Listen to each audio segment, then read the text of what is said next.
A background in teaching is helpful when you're dealing with members of Congress who can sometimes act like children. I taught my first, I was an English composition major, so I was the one. I can see some people in the room might relate to this when your 20-year-old child moves from apartment to apartment to apartment. And every time I moved, my dad would fly up and help me and say, "Do you really need to move all these books? They're the heaviest things in the boxes." I said, "Dad, I've had these since college, you know." So reading's always been a passion for me. And as an English composition and sociology major and minor, as my father said, the most liberal of the liberal arts. I was a nanny for my first year out of school in the North Shore of Chicago. Great job, paid in cash. Had a cell phone. It was like a brick, but I had a cell phone. And thought it was a great gig until my father said, "So there's something called health insurance, and now that you've had your freshman year in life, if you get a job, you'll probably get this thing called health insurance, and you need to do that." And so I thought, okay, what am I going to do next? So I got my teaching certification and taught in the Chicago public school system. And when I went to the career day, the only position that was open in a couple of the schools where I was applying, and it was in the inner city Ukrainian Village kind of area, if people know where that is, north side of Chicago, was the elementary school librarian. And elementary school was preschool through 8th grade, and English and Spanish. And so I managed the library, and the students would come. It was their they went to art, gym, music, library. And I was so excited. And I spent a week before my first year of school started decorating that library. I made it like a rainforest, a reading rainforest. It was beautiful. I was so excited about all the books and sharing my love of literacy. And then I realized that the kids figured out within the first week that it was their teacher's smoke break or lunch hour or whatever. When they dropped them off at the library, they really didn't care what happened to them, as long as they were all alive and counted for when they came back. So it was an interesting experience, but I learned a lot about certainly the children's side of the children's market of the book industry. It was interesting. But as he said, I went on to DC and went to graduate school. I was going to do policy, degree in public affairs, and go right back and reform the entire Chicago public school system. I started working in DC for a business lobbying organization, and I never left. So I got sucked into the swamp. And after about 5 years of being in DC, ended up at the Printing Industries of America, and I'm in my 14th year there. So I know many of you in the room are probably, I see a lot of familiar faces and names. Members of PIAA or have been to PIAA events or affiliate events in your state or region. And I'm going to start here. Let's see.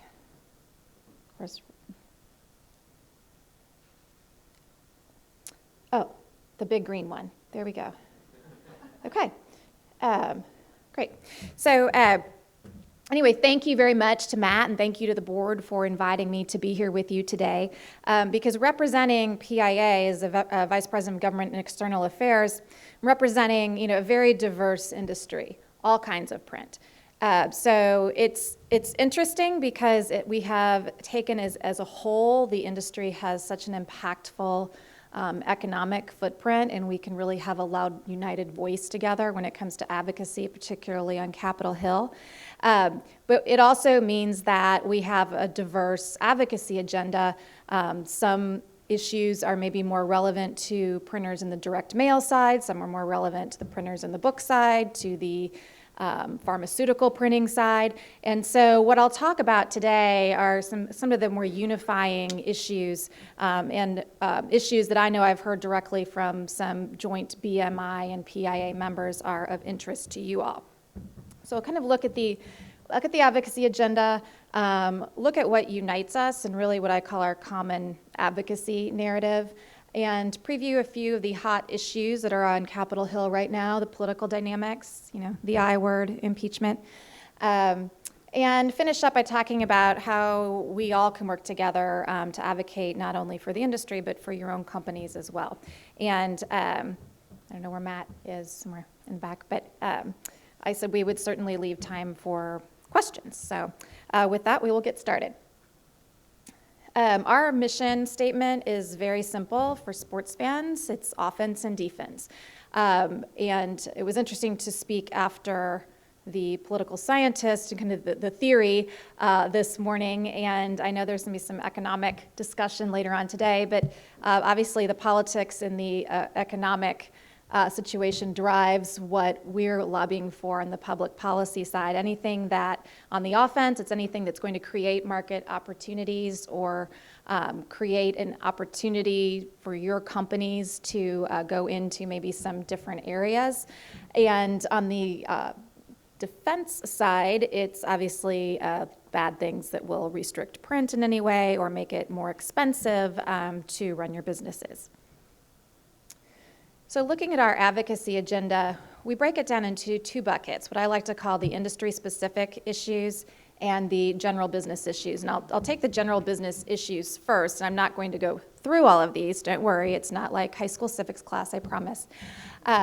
But just to give you an idea of what we're doing, we say we're advocating, okay? We're lobbying. We say advocate because, it sounds friendlier, but, we're lobbying. It's not the oldest profession, but it is protected in the Constitution. We have the right to petition the government, and I am doing that on behalf of the industry. And on the general business side, you've got what I call some umbrella associations. So that would be your U.S. Chamber of Commerce, your National Association of Manufacturers, of which BMI and PIAA are associate members. You've got some large kind of industry groups like the National Retail Federation, National Restaurant Association. You have groups basically that we all have a lot of the same issues when it comes to tax, labor, healthcare and employee benefits. And so, these are issues, candidly, I like to say that PIAA, sometimes second chairs on, or we're part of a large coalition working on these issues. But we're not buying when you see the ads on the cable network for, healthcare ads or issue advocacy ads on TV that say paid for by the U.S. Chamber of Commerce or the National Association of Manufacturers. Those are the groups on the general business side that are the big, deep-pocketed groups that the rest of us are kind of as part of their army working toward advocating positions on these issues. That's great. On the industry-specific side, this is basically if we're not doing it, nobody's doing it, or very few people are doing it. And you might say, well, everybody's working on trade and tariffs. Well, everybody's working on trade and tariffs when it comes to their own special niche. And by niche, I mean maybe one particular type of paper or one particular type of input on a manufacturing device. So when it comes to postal reform, for example, there is not, if PIAA and our closely related allies like the Direct Marketing Association, the Envelope Manufacturers Association, if we're not there doing that in DC, it's not going to rise to the top of the agenda for a group like the U.S. Chamber who's spending all their money on trade trade spots or healthcare spots. So you kind of see how these break down. So when it comes to resources, for example, both financial and just boots on the ground, as we call it, heels on the hill, as I call it. PIAA is working on a lot of these things. Demand destruction, by the way, I should have that say, paper demand destruction. That is something that we battle all the time, and I know that you all know that, even no matter if you're printing books or what you might be printing or manufacturing in terms of packaging, we all start to get colored with the same brush, often unfairly and from a misperception point of view, about the fact that paper should be replaced or needs to be replaced or won't be missed. And so we're constantly on the lookout for both legislative and regulatory efforts to, quote, go paperless at the expense of consumers and the industry. Also, anything that deals with advertising. This could be something as big as the advertising tax deduction, which was a big battle for us in the tax reform bill in 2016, being able to preserve the deductibility of advertising. But it also can start to narrow, and I think what we'll see, we've already seen bills, for example, introduced both in the House and Senate this Congress trying to limit the advertising deduction just for direct-to-consumer pharmaceutical ads. So if anyone here is doing magazines as well as books, we see a lot of pharmaceutical ads in magazines. And believe it or not, I like to say it's kind of where it's not like they're targeting print, these members of Congress. They're targeting other behaviors. The other bill that always kind of baffles me, it's called the STOP Act. It's about stopping childhood obesity. And one of the key titles in that bill is about eliminating the advertising deduction for junk food marketed to children. Junk food is defined by the Department of Health and Human Services. Marketed to children under the age of 12, and this would be in the forms of, I call it the Tony the Tiger. Remember the maze on the back of the cereal box? Any of that type of advertising. And so it's really where Congress is looking at certain behaviors like childhood obesity or behaviors of certain industries like the pharmaceutical industry, and trying to use advertising and the restriction of advertising as a way to change that behavior both on the consumer and the business side. So it's not often, you have to look and think it's not necessarily directed at print, but these kinds of laws and regulations, when they come up, can affect a good amount of print going forward. But the common advocacy narrative is something I think no matter which sector of printing you're in, you can find a way to say your products, your manufacturing, fit into these three characteristics. Print is relevant, it's renewable, and it's reliable. These are really, and it's kind of cheesy to say, the 3 R's, but that's basically how when we are challenged with an issue or we're looking at a legislative solution that we want to put forward, we sit down and look at how can we tell this narrative about the relevancy, the renewability, and the reliability. And I'll just let somebody test me, see if I can do it on the fly. So if you give me a legislative issue, I'll see if I can do this. Just any issue, and I can tell you how, any issue related to print. Healthcare. Okay, now that's a little more general business, but that's okay. I can still do it. How is print relevant in the healthcare industry? Well, obviously there are required billing statements and required insurance statements and explanation of benefits that you're required to receive. And I actually had a printer call me last week from Utah and said, I just got a $6 million contract. Are there any regulations coming down the pike that would change the regulation that the EOBs be mailed and go paperless? Lucky for him, there's not right now, but there is on the retirement and financial services side.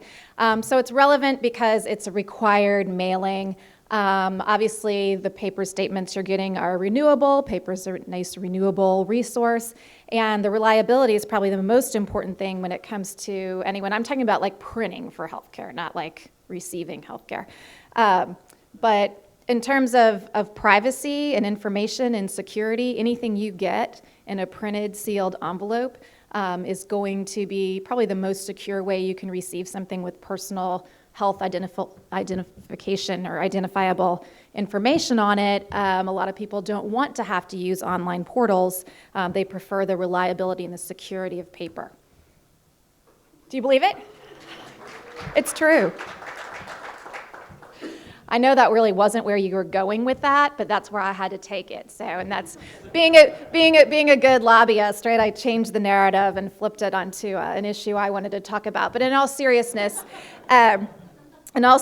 we do always try to drive this home. And when it comes to books, I was thinking about this as well.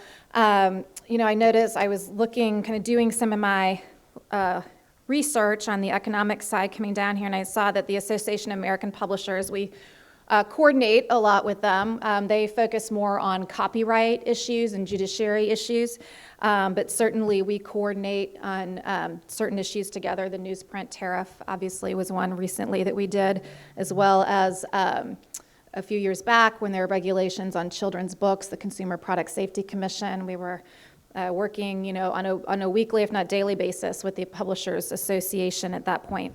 But I noticed they put out just last week their stat shot for their August economic statistics, and that they said paper formats, even though publisher revenue was down 8%, that paper formats dominated the trade market, board books especially, up 19%. Hard books were flat, but that ebook revenue was down 7.3%.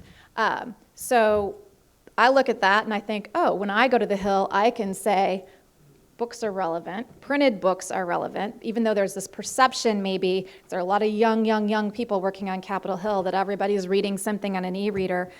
These are really, strong statistics that we're able to say print is relevant. Obviously, it's renewable and certainly reliable. My favorite reliability story when it comes to print is I go to probably a dozen out-of-town fundraisers a year. And I don't golf. And so this is where we're going to support, say, I was going to say Susan Collins, but she doesn't golf either, Senator Susan Collins, so that's not a very good one. But we, we're going to support Senator X, and there is part of a golf outing, just like you all are going to have, I guess, tomorrow. And I don't golf. I tried for maybe a couple of years, and I realized I just don't like it. I like watching it, do not like playing it. So I decided I was much better at the poolside caucus than I was on the golf course. And what's really great is a lot of times the spouses of the senator aren't golfing either, and they're at the pool. So by the time their husband, the senator, comes back from the golf course, you're now best friends with their wife, and you know all about their grandkids and everything, so it works out really well.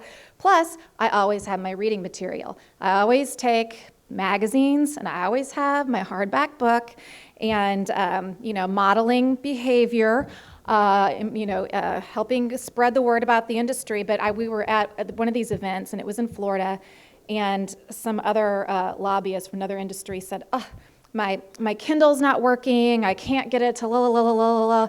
And then she was asking people, do you know how to do this? And she said, Lisbeth, do you know how to do this on the Kindle? And I said, oh, no. I said, is your Kindle not working? She's like, no, I can't read. I said, oh, that's so sad. I just read regular books, and I never have that problem, so I don't know. I can't really help you. I'm sorry, that's so unreliable. So you can get this point across in all kinds of ways. Moving on, though, looking at, I didn't know those were all going to happen like that. It'd probably be more interesting if I went backwards now. But looking at some of the top issues facing Congress right now, it was interesting hearing about the polarization statistics.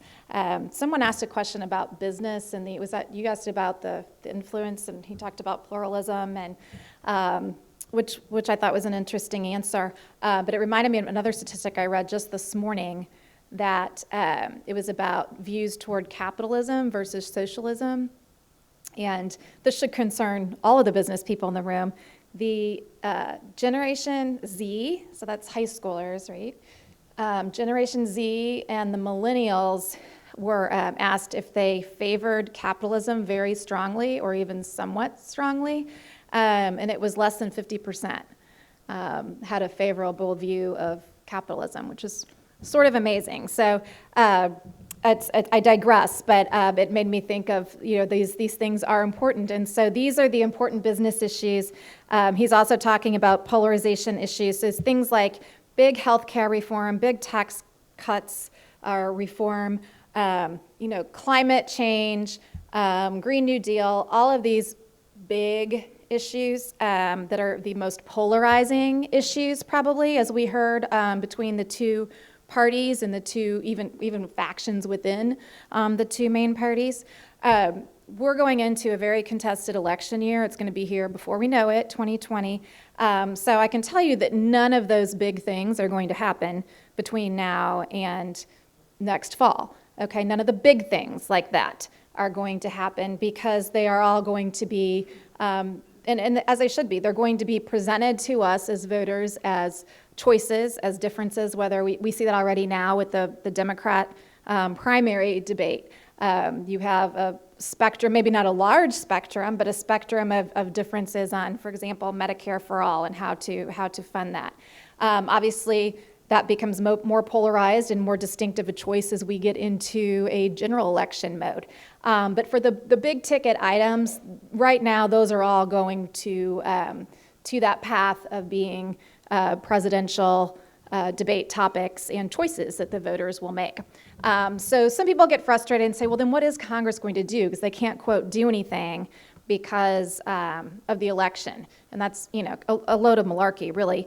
They can do things. They just don't want to do the big things because they either need that issue to get people excited into the polls or want to punt on that issue so that they don't lose support of people. So there are things that do get tabled, but there are things that have to be done. And so those things are being done. One is funding the government. You'll hear about the CR, continuing resolution.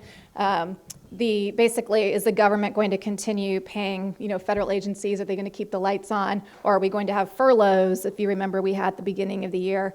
I don't think it's in anyone's political interest, either side's political interest, to have any kind of government shutdown, but they do have to keep the government funded. The way they do that is they just keep the funding at the current levels through a continuing resolution, and it gets them past a certain point, like the week before Christmas. And then it's amazing how when whether it's college kids or members of Congress, people want to get off campus and go back home for the holidays, how quickly they can, turn in a test or fund the government. So you'll see, I don't think we'll see a shutdown of the magnitude we had before. I don't think we'll see a shutdown at all, but they will fund the government. There are certain things even during, and we can talk more about this, but the impeachment process, people think, everything's going to grind to a halt. It's really not in the best interest of either side for things to totally grind to a halt. And interestingly, one of those things may be USMCA, the new NAFTA, basically the US-Mexico-Canada trade agreement. Democrats have been stalling on that, even though it's pretty much all of what they want. Maybe not perfect, but usually most of what they want. But the speculation, I was talking to some leadership staff last week, the speculation is now the Democrats may actually deal on that and want to move so that they can't be tagged with obstructing, the people's business and the legislative business while they're going through the impeachment process. There are also certain bills that have to be reauthorized, the National Defense Authorization Act, for example, NDAA. I don't think either side, Pelosi or Trump's side or McConnell, are going to want to be seen as holding up aid to the military and not getting that reauthorized because they're focused on impeachment. So these are the kind of things, they're not print related, but these are kind of the keep the lights on, keep the defense, keeps the troops funded, that actually do continue during an election year, even during a potential impeachment hearing. So that's happening. The other things that are happening are, it's good in some ways for some of these smaller issues because we're going into the election year, if they're not doing the big ticket healthcare, climate change, major tax overhaul, they have to fill time with something. And that's when we can start working on some of the maybe kind of second tier, maybe top tier to us, but second tier in terms of kind of overall agenda on Congress, or things that have a lot of bipartisan support like workforce education and development, some transportation issues, and I'll talk a little bit more about those. So again, I think this was supposed to come on like one by one and be a lot more dramatic. But the first one, if that's for trade and tariffs, obviously that's, some aluminum rules, I guess. And I did want to spend some time talking about trade and tariffs because I know that's been a really big issue of concern in the book manufacturing industry. Something we hear from all sectors of the printing industry also is about workforce development.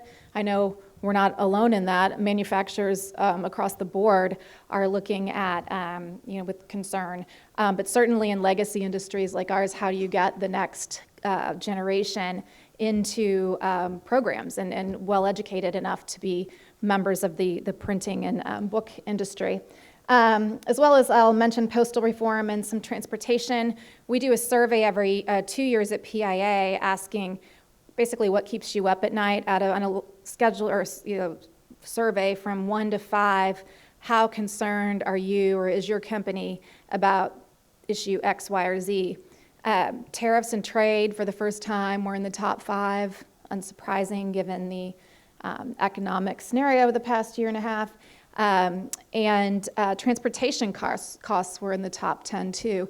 And those are two that we haven't usually seen in the top 10. Usually it's postal, it's healthcare and employee benefits, it's tax. Those were all still popular, but there were some more just kind of transactional sort of practical issues. How do you get product from point A to point B at a reasonable or acceptable price? Also, something that is not something I'll dive into too much, but I'm happy to answer questions that I think may actually kind of sneak in there. I've heard that they may even attach it to the USMCA, is something that's important to certain printers, which is the multi-employer pension legislation. I don't know if there are people in this room who have that issue, but there are a lot of family-owned printing businesses, kind of legacy printing businesses that are having trouble when it comes time to sell their business because they are saddled with liabilities from failing multi-employer pension bill or pensions. And there is legislation to address that in Congress. It's something the Republicans don't like very much. They kind of characterize it as a union bailout unless they've got one or two of these companies in their districts, then they think it's something that needs to be done. But eventually, I think it will get done. But looking a little more closely on the tariffs. So there are two kinds of tariff cases that PIAA has been focusing on. The first are the Section 301, and this could get really mind-numbing really quickly, so I'll try and do my best not to make it that way. It numbs my mind as well. But this is China. Okay, so when they talk about the Section 301, it's dealing with the negotiations with the Chinese government and using tariffs as a tool to get the Chinese government to do other things being stop technology transfer theft, deal with the currency manipulation issues. I'm trying to think of other technology transfer, currency manipulation, certain regulatory issues, but that's why this tariff policy has become it's in the news so much, and it's become so much more controversial because in the past tariff policy was kind of used for the purpose of determining if something was harming the U.S. or certain industry or certain product, not used as much as a tool by the White House to get to other areas. Okay, it's the great negotiating tool right now that President Trump is using. And there are some people some economists who think this is very, very bad idea. There are some economists and voters, and some economists and voters who think that maybe because nobody's been able to bring China to the table so far, that using sort of tariffs as a gambit may be the only thing that's successful. And a lot of times how people feel about President Trump can start to play into where they split on that. But it's been really interesting because I talked to a lot of the Western state senators and Midwestern senators, being from the Midwest, and they find it pretty amazing when they go around and talk to farmers, for example, a group who are probably being hit harder by tariffs than any other sector in the economy. That group, as a base, is probably the strongest of the Trump supporters that they see when they go and travel their state. So it's kind of interesting because you've got some people who believe this, we'll take the pain, this has to be done, and we're glad somebody's doing it. And then, there are others who feel like there are other more diplomatic ways to handle this than using tariffs, which wreak havoc on supply chains, and we've certainly seen that in the printing industry when it comes to aluminum for printing plates or certain types of paper, as we've seen. So what you see here, I'm starting with kind of what's happening next, because the next big thing that you'll hear about in the news is happening in a few weeks. And on October 11th, Trump came out, or the White House came out, Robert Lighthizer, and they said, we've reached a a potential agreement with China, and we're not going to raise, the next round of tariffs that were scheduled to go up on October 31st. We're not doing that because we think we're making headway with these negotiations, and we're going to hold off on that to see what happens at the Asia Pacific Economic Forum, which is in Chile in mid-November. And so the thought and what we're hearing is that there will be some sort of announcement. It may not be everything deal, it may be like part one of a deal, and then part two may come later. But it would involve certain things like currency manipulation or technology transfer, intellectual property theft. So, it remains to be seen what actually can transpire between now and then, or what may fall apart between now and then. But what you see on these lists, and when I've got a really good resource down here, and it's in light blue, so I'm going to read it, because if you're interested in tariffs, go to this page. I go there all the time. It's www.STR Trade. It stands for Sandler, Troutman, Rosenberg. It's a big law firm. strtrade.com. They actually did a great webinar for PIAA it's archived on PIAA's site. That's an overview of what Section 301 versus 201, and that is a good kind of primer. But STR Trade has a great tariffs resource page, and anything that's kind of news and newsworthy they'll put on there, but it's also where they have it's the easiest place to find all of the lists and the exclusions. And if you have a specific input that you are concerned about, or that you've heard might be, being assessed a tariff or might not be, or something that you heard maybe got excluded, and you need to check, this is the place to go. It's the easiest place to find it all. And so what has happened, and when you look in the list, I should say, to save yourself, you go right to the 4800s and the 4900s if you want to see anything about paper or printed material. Now, there may be adhesives or other types of inputs that are in other categories, but the paper and printed materials fall into those categories. And so you kind of see, I'm not going to walk through all this, but you see how this has been used as a negotiating tactic, right? So you can see there's a certain, list number one has certain products, $34 billion worth, 25% tariff. And then they're going to increase at a certain time, but now they're not going to increase because maybe there's going to be a deal hammered out in Chile. And when list number one didn't hurt enough in terms of the negotiations, then there was another list of even more products. And so the list 4A and 4B are the newest lists. 4A actually has books on it. There's an exemption for Bibles and religious books. So that's books coming in from China. I don't know, maybe you guys like that. But to each his own. But there are also a lot of inputs and paper and other materials that you need to manufacture books here that are on those lists too. So that's why it's been very frustrating to industries like printing. We get really in the crosshairs of kind of higher level trade negotiation. There's also been an exclusion process. There have been a lot of complaints about the exclusion processes. You'll see, for example, on this newest list where the books are, on the 15% tariff, the exclusion process starts on the 31st, and it's a notice and comment period, and trade associations can weigh in, or companies can weigh in and try to petition to have a certain product, or that there's a certain input that is very concerning to the Book Manufacturing Institute. Matt loves when I come to talk here because we always leave them with action items, but we do it together. Be the opportunity for BMI to send a letter or do the online portal and try to get some sort of exclusion for a particular product. I'm hopeful that we will get some sort of getting closer and closer to a deal. Funny how that's going to happen, before an election, or when it's time to start getting on the campaign trail. But however it happens, that would definitely be helpful in terms of all the tariffs that y'all have been facing from the 301 cases. On 201, this is where, and I should say on 301, there's really not a lot of legislative solution. because the 301 cases are all done from the U.S. Trade Representative, U.S. And the White House. It's really executive privilege to initiate these cases. Section 201 cases are a little different, and this is the one, I don't know if anybody here, I know there were a lot of other printers concerned about the aluminum tariffs. Is that a problem for anyone here? Okay, so aluminum was a big deal for certain printers using plates.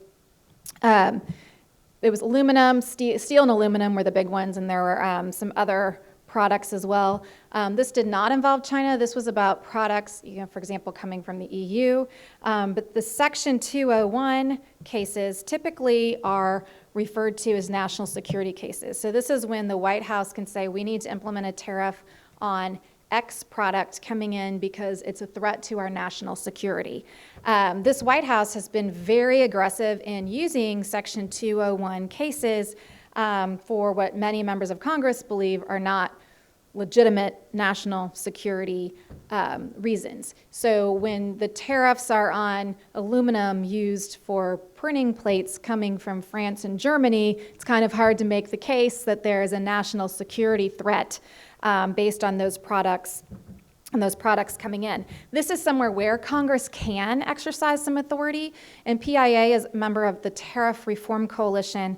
And I haven't seen it yet today, but we are expecting an outline today of legislation to be introduced in the Senate. And if those of you who follow the political dynamics will know that this area of trade and tariffs is probably when there's been the most daylight between Senate Republicans and the president, and where a lot of Senate Republicans have more vocally broken away from the president. I mean, Syria, obviously, but trade and tariffs, too. You've had a lot of senators, particularly that feel that the White House has gone too far on using some of these tariffs as negotiation tactics. And so their legislation will be introduced and probably come to the Senate floor by the end of mid-November, I would say, that would try to wrest back some of the authority that Congress has slowly let slip away to the administration. So, and you can see, I won't go through this, but you can see kind of what the necessary elements are that we're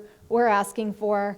There are kind of basic things like sunsetting the tariffs. Usually that's something that's a common practice. It hasn't been under this administration. Allowing Congress to have tariffs subject to congressional approval.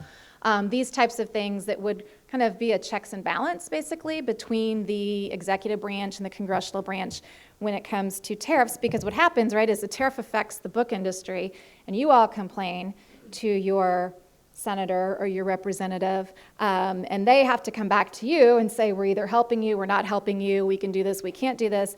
But the White House and the executive branch and Robert Lighthizer, they don't have that constituent accountability factor. And so that's why you see a lot more angst about how the economic impact of the tariffs in terms of the way Congress is reacting than the way the White House is reacting. So I think this would be a very good piece of legislation. I think it's a bipartisan bill. Chairman Grassley and Ranking Member Wyden from the Senate Finance Committee will be introducing it together. It doesn't have a number yet. The outline is supposed to come out today, but it's something I think you'll probably hear about in the press since tariffs are such a hot topic. Another one I wanted to put forth, because this actually has a chance of getting done, and this is something if you want to reach out to a senator, or in this case a senator, because it's a Senate bill, and support something that makes a lot of sense and is bipartisan, I commend you supporting S839. This is one of those practical, as I say, transactional pieces of legislation that just makes sense, and it's supported by, I think there are 15, about a fifth of the Senate, 20 co-sponsors on this bill, a lot from upper Midwest manufacturing states, Minnesota, Ohio, Indiana, because this looks at how do you address the workforce training and the fact that so many of the graphic communications programs have been eliminated at the high school level, community college level. They're not able to keep the enrollments up. And one of the ways to do this would be to expand the Pell Grants, which were intended to be for four-year universities. And the way that the definition is to qualify for a Pell Grant now, you pretty much have to be going to a four-year university program. But by changing the definition, you could make these Pell Grants, and these are the free grants, available to students who are in two-year programs or who are in vocational programs, and focus on apprenticeships and so forth. So this is something I like to tell people. So people often say, I have, does anybody have Alexandria Ocasio-Cortez as their representative? Just a really good extreme. You do? Did someone raise their hand? Just think even an extreme example there. This is something that people say, I have this really super progressive or this super ultra conservative member of Congress. I don't have anything in common with them. I can't think of anything to, there's nothing I'm ever going to agree with them on. Try this one, because this has a wide range of support, and anything with education, definitely has that kind of bipartisanship. Another one that's very bipartisan right now and has some good momentum is a transportation bill. Again, very practical. Right now, drivers under the age of 18 with commercial driver's license cannot go from Virginia to DC because they can't cross the state line. They can drive from El Paso to, Houston, and they can drive all the way across the state of Montana, but they can't go from Rhode Island to Connecticut when they're operating certain heavyweight trucks. And so this would basically remove that age restriction. We all know that one of the reasons transportation costs have gone up is because there's a trucker shortage and a driver shortage. This tries to help address that while also maintaining safety standards. And then finally, I'll mention postal reform. Whoops. Ignore him for a second. It might be difficult. They couldn't do it at the game last night, the World Series game. He was not ignored. But I mentioned postal reform because in some cases, we used to talk with BMI, and it wasn't as interesting to them as it might be to a direct mail company. But PIAA has been involved in a long time on the postal reform effort, and our biggest coalition partner right now is Amazon. And I know that Amazon's moving a lot of books. And so what postal reform is a never-ending issue. Eyes glaze over. It's awful. Has to get done, but it's awful. But where we are right now is actually in what I would call skinny reform.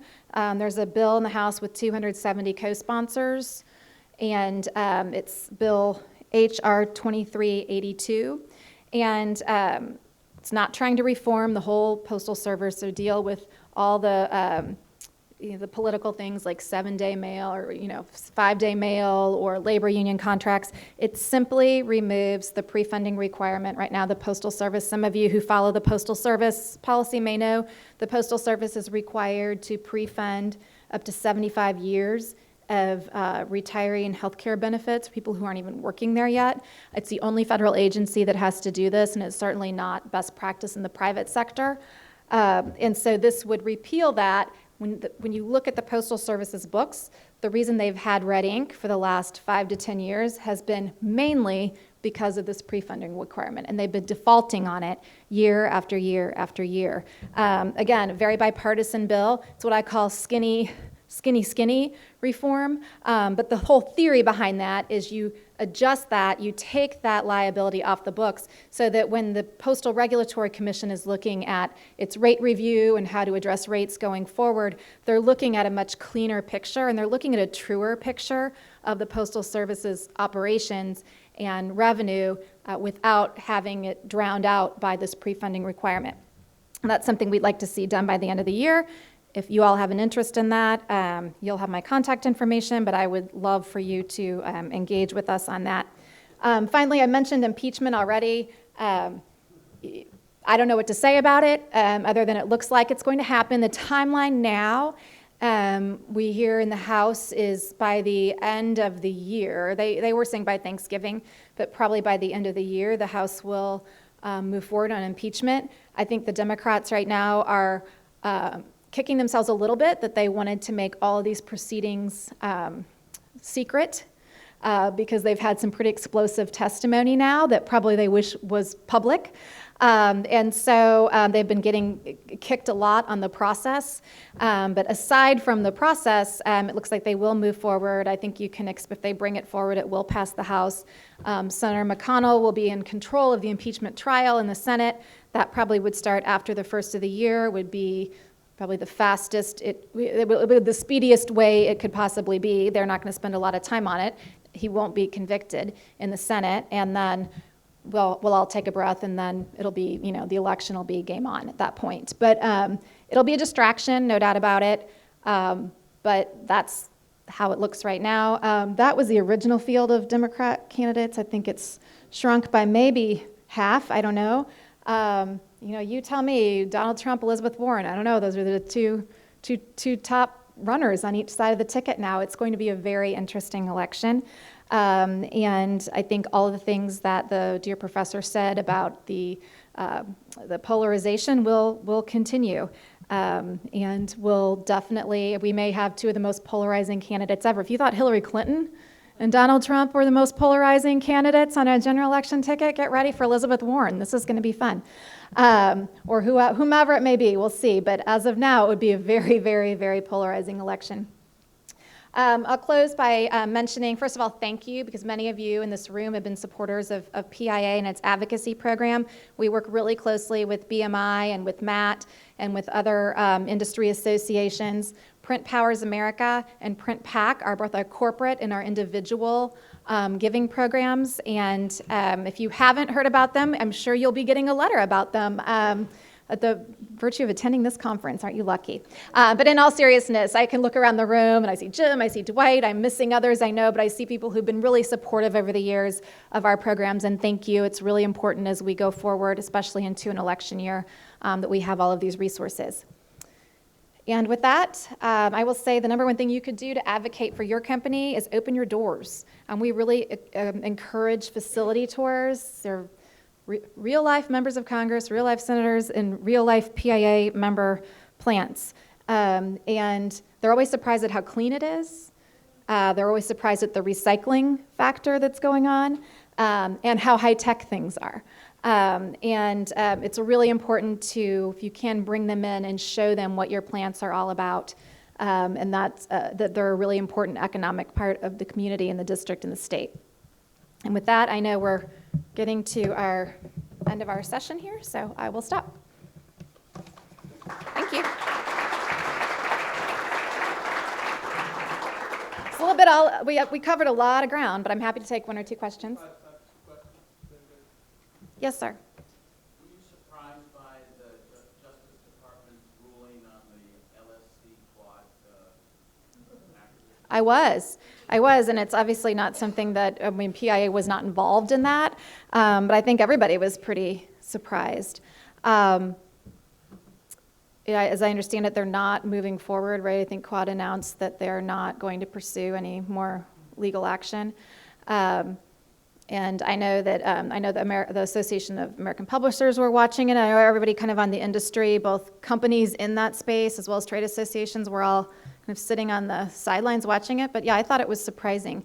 And I do know that Quad went on the Hill and talked to certain senators and explained why this was a good thing. The senators, maybe some weighed in, maybe some didn't. It obviously didn't have influence. But I think the biggest frustration from what I heard was that the argument Quad was making was that they weren't necessarily part of the printing industry. They were part of the advertising or marketing communications industry, and they really tried to make that integrated communications play. And for better or worse, the Justice Department did not buy that. They had a much narrower view of the company and the industry. Yeah.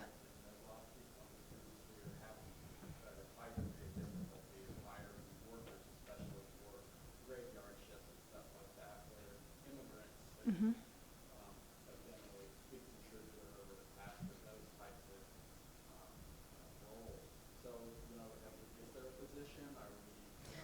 Yeah, that's an interesting question, and it's something that, again, going back to the diversity of the industry, when we do the advocacy survey that I was talking about, like immigration usually doesn't rise up in the top 10 or the top 20. But now that you're saying that, I bet if we were asking just this group or maybe a certain segment of the printing industry, it might be a lot higher. So in terms of the, obviously that's, again, one of the big ticket, like healthcare, climate, whatever, that's going to be a huge part of the debate and choice in the election. But in terms of lobbying, there is not a push for major immigration reform like we've seen in the last couple of Congresses. And I think, excuse me, that's a result of Democrats taking over the House. I think when you had the Republicans in control of the House and Senate, there was a unified, at least sort of a unified position or idea of how to do that. But Nancy Pelosi and Mitch McConnell are worlds apart on that. So I think you're not seeing any congressional action. It's all going to be basically litigated at the ballot box. But I'm glad to know that that is an issue for this particular segment. I work quite a bit with other associations. I know that the Restaurant Association, a lot of the agriculture groups, and the Hotel and Lodging Association, they're all on the front lines of this as well. Thank you.